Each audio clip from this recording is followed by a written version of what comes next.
हमारे चैनल को सब्सक्राइब करने के लिए सब्सक्राइब के इस बटन को ऐसे दबाएं, फिर नोटिफिकेशन पाने के लिए इस बेल आइकन को ऐसे प्रेस करें और नोटिफिकेशन को ऑन कर लें।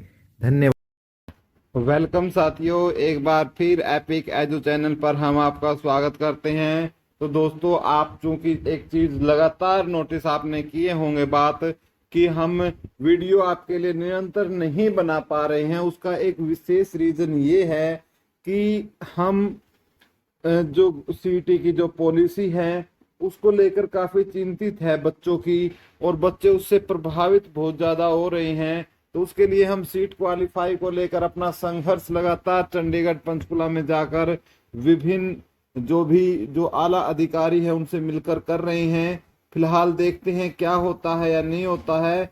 वैसे सरकार अपनी पॉलिसी के अनुसार रेगुलर भर्ती तो कर ही रही है, एग्जाम जुलाई में होने ही है, लेकिन यदि सबको मौका मिल जाए तो सोने पे सुहागा है। और दूसरी बात, मैं आज एक अहम बात आपको बता देता हूं कि जो विद्यार्थियों के नंबर जिनके 70 नंबर हैं, 72 74 नंबर है, तो पहले तो मैं उन साथियों को भी बता दूं कि आपको भी कहीं ना कहीं आपकी मनपसंद पोस्ट जाने में आपको बहुत ज्यादा परेशानी का आपका सामना करना पड़ सकता है।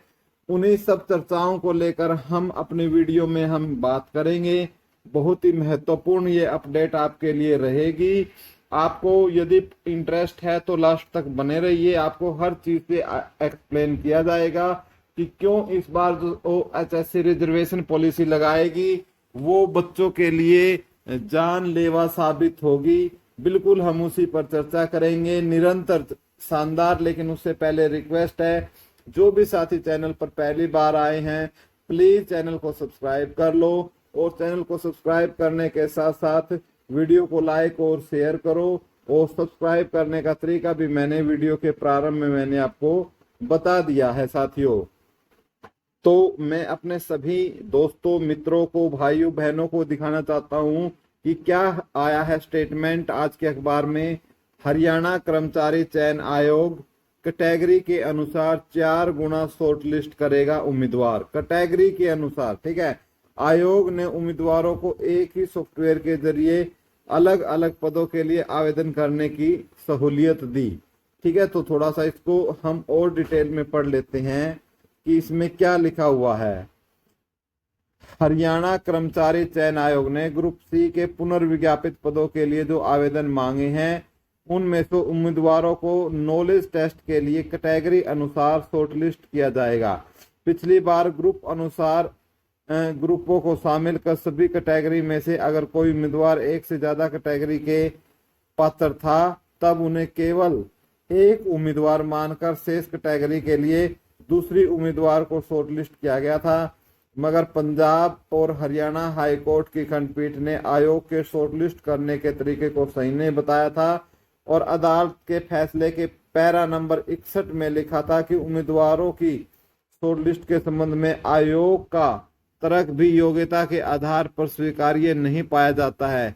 यह ध्यान देने योग्य है कि हलफनामे के अनुसार आयोग के 401 श्रेणियों का विज्ञापन किया था, जिन्हें 63 समूहों में विभाजित किया गया था, जिनके लिए समान शैक्षणिक योग्यता की आवश्यकता थी। प्रत्येक 401 श्रेणियों के लिए आवेदन पत्र भरने के बजाय उम्मीदवारों की श्रेणियों को भरने का विकल्प दिया गया था, और यह उम्मीदवारों पर निर्भर था कि वे पदों के लिए आवश्यक अपनी योग्यता और अनुभव आदि के अनुसार श्रेणियों या समूह के लिए आवेदन कर सकते हैं, और इसलिए उम्मीदवार पर पदों की संख्या पर कोई सीमा नहीं थी, ठीक है। एक इंपॉर्टेंट बात।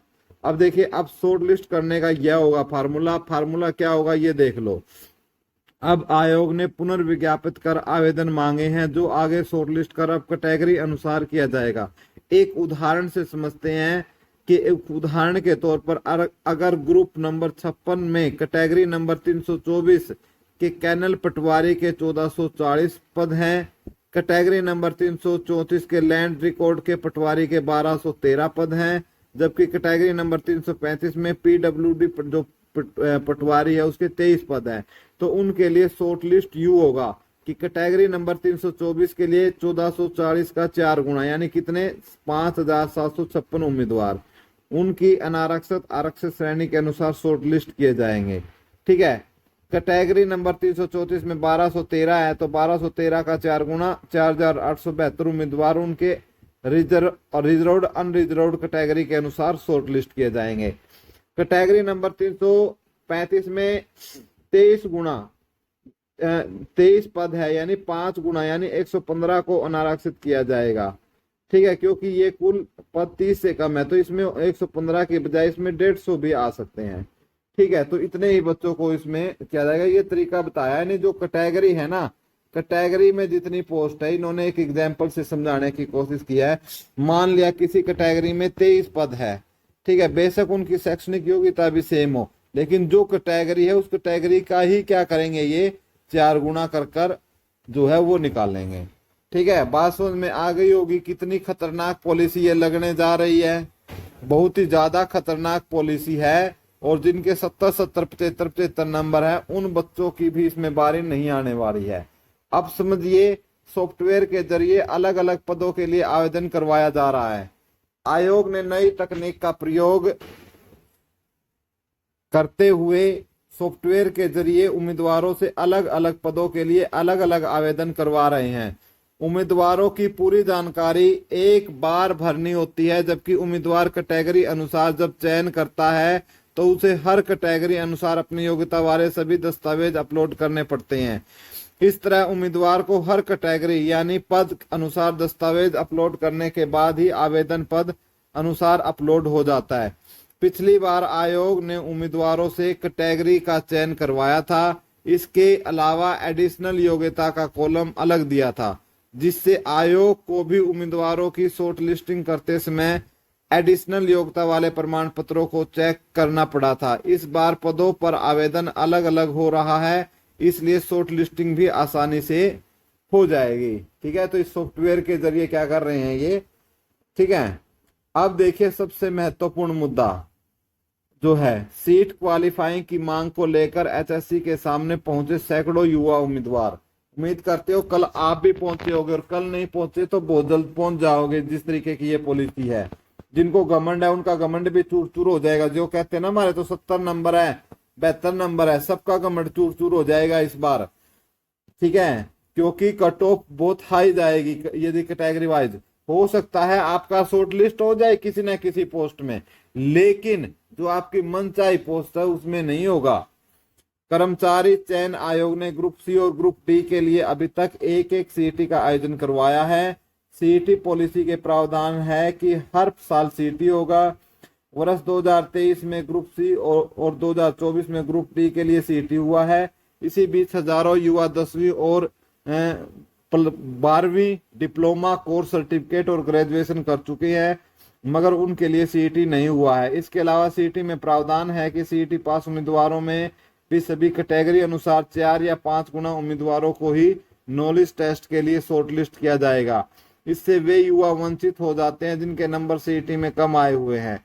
इसलिए सैकड़ों युवा सोमवार को एचएससी के सामने पहुंचे और मांग की कि सीईटी को क्वालिफाइंग किया जाए, और ये मांग बहुत ही हद तक विद्यार्थियों के लिए क्या है, जायज भी है। बहुत ही जायज मांग भी हम ये कह सकते हैं, क्योंकि इसके बगैर तो काम चलने वाला है ही नहीं।